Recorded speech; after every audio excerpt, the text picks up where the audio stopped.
Será mesmo que é o fim dos grandes bancões no Brasil? Ações de Itaú, Bradesco, Santander, Banco do Brasil vem sofrendo nos últimos 2 anos. E com isso existe o questionamento, será que o que tinha que dar já deu para os bancos tradicionais? Do outro lado a gente tem as fintechs, né? E a gente tem os bancos digitais, Banco Inter tendo alguns anos de grandes crescimentos. E também o IPO do Nubank, né, chegando a se tornar o banco mais valioso da América Latina. E eu quero falar com você agora, será mesmo que chegou o fim dos bancos tradicionais do Brasil?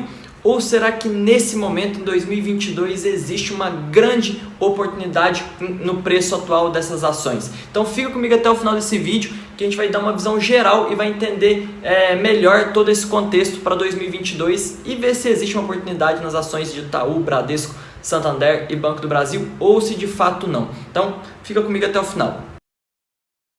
Mas antes de continuar, só vou te pedir, já deixa o like no vídeo, porque senão pode ser que depois você não goste e aí você não vai dar o like, então já deixa o like e depois você esquece. E se você não é inscrito no canal, se inscreve, porque tá saindo vídeo aqui toda semana, tá?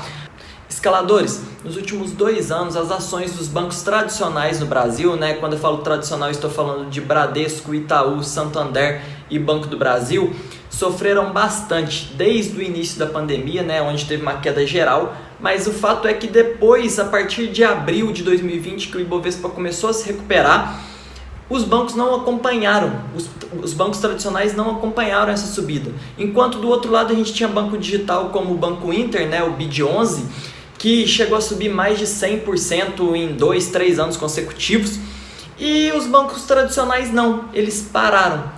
Só que a gente precisa entender se isso é uma questão momentânea e uma oscilação que pode acontecer no mercado financeiro, ou se de fato acabou para os bancos. Porque quando a gente olha para o cenário geral, o fato é que esses bancões estão entregando lucros cada vez maiores e possuem fundamentos cada vez mais consistentes. E apesar de se falar também que é o banco digital, é onde está a tecnologia e tudo mais, não. A pandemia acelerou muito o processo de digitalização e tecnologia mesmo também nos bancos tradicionais.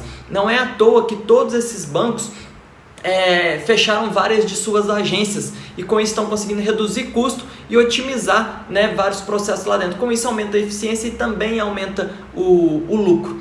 E ainda pensando no cenário de pandemia, eu gostaria de salientar para vocês que apesar desses bancos, né, terem caído tanto em 2020 quanto em 2021, né, o preço das suas ações terem caído, eu anotei os números aqui e vou falar para vocês. O Itaú teve um lucro líquido, tá? Lucro líquido, a última linha em 2021, nos últimos 12 meses, melhor dizendo, tá? Nos últimos 12 meses, porque ainda não fechou o último balanço de 21. Nos últimos 12 meses entregou 26 bi, com B de bola, tá? 26 bi de lucro líquido. Bradesco entregou 24 bi. Santander na casa dos 15 e Banco do Brasil na casa dos 17. Então é muito lucro e eles estão entregando resultados, fundamentos cada vez mais consistentes. Isso não está na mesma direção do preço das ações. Por outro lado, a gente tem um banco digital que ficou um dos mais famosos nos últimos anos aí, né? O BID11, que apesar de ter tido subidas imensas, né? Um grande crescimento mesmo do preço da ação, ainda não entregou um lucro, um resultado no mesmo nível. E eu sei que existe a expectativa, mas é que tem uma expectativa futura, e por isso acontece. Só que o lucro do Banco Inter está na casa dos últimos 12 meses, na casa de 53 milhões, com M de milhões, de milho. Mas aí vale o raciocínio, porque às vezes a gente está olhando ali para a cotação de uma ação, quando a gente está começando a investir, mas olha, essa ação que está subindo, agora o mundo é digital. No final das contas, o preço das ações vai, mais cedo ou mais tarde, vai acompanhar o resultado das empresas. E é muito difícil você ver um banco digital que está com milhões de clientes na carteira, mas ainda não consegue capitalizar esses clientes. E do outro lado, a gente com bancos extremamente organizados, a gente sabe como que funciona a filosofia de banco, né? O setor bancário no Brasil é difícil entrar concorrente, entregando resultados altíssimos e com a cotação lá embaixo. E aí entra um outro ponto que eu queria falar com vocês. Tem toda essa... O mundo, né? O mundo do mercado financeiro nesses últimos anos está vivendo toda essa atenção para as fintechs, né? As empresas de tecnologia. E elas são muitas vezes negociadas em múltiplos muito altos. Por quê? Elas não entregam lucro no momento. Muitas delas, na verdade, entregam prejuízos, mas existe uma expectativa, aquela suposição. Vou dar lucro quando quero. Ainda não dou lucro, mas é porque eu estou crescendo. Vale o questionamento. Quer se expor a essas empresas? Se exponha.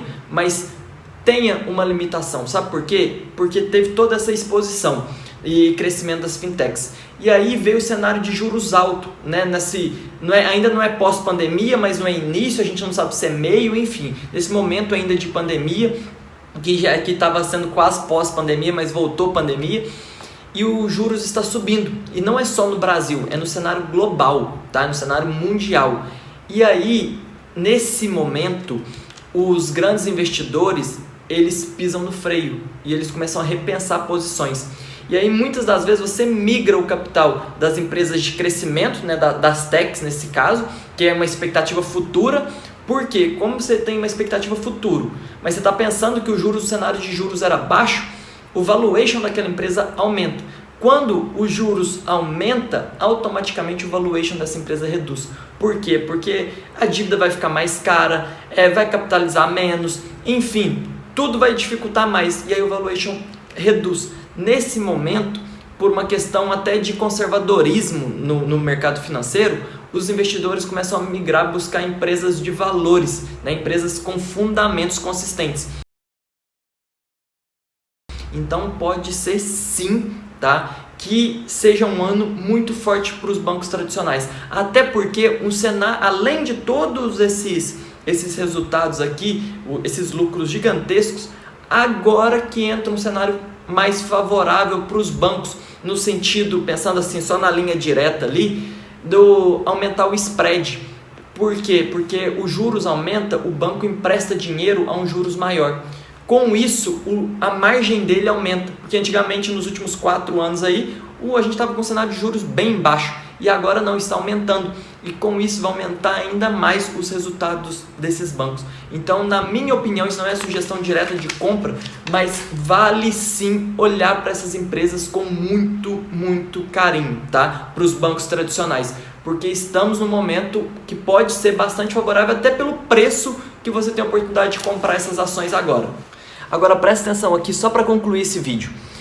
Não sei se você já viu, se você já se cadastrou, mas se não está sabendo ainda, preste muita atenção. No dia 24 de janeiro, próxima segunda, eu vou fazer um evento ao vivo e gratuito sobre investimentos. O Intensivão Investidor Iniciante. Ele está aqui na tela, inclusive. Em um dia, né, numa maratona ali de 3-4 horas, eu vou te ensinar de maneira objetiva, com muita didática, modo de falar fácil, tá, para você entender, e também bem estruturado, com muito conteúdo de investimentos. Eu vou te ensinar a investir na Bolsa de Valores. Então, se você quer aprender, se você está começando os estudos, não sabe muito bem ainda por onde começar, tem suas dúvidas, seu medo na hora de comprar e vender, seja ações, seja fundos imobiliários, esteja comigo no dia 24. O link para inscrição, se você não está cadastrado ainda, tá logo na sequência aqui na descrição e no comentário desse vídeo. Então é só clicar ali e eu te aguardo no dia 24. Também pega o link e compartilha com os amigos. Assim como, se você gostou desse vídeo, compartilha ele nos grupos que você tem aí, que fala de investimentos, que vai me ajudar muito e até mesmo vai reforçar a ideia de continuar entregando mais conteúdo para vocês. No geral, escaladores, era isso. Quero que vocês deixem nos comentários se você já se cadastrou e também se você investe em algum desses bancos aí. Deixe nos comentários para eu saber. Forte abraço, até o próximo.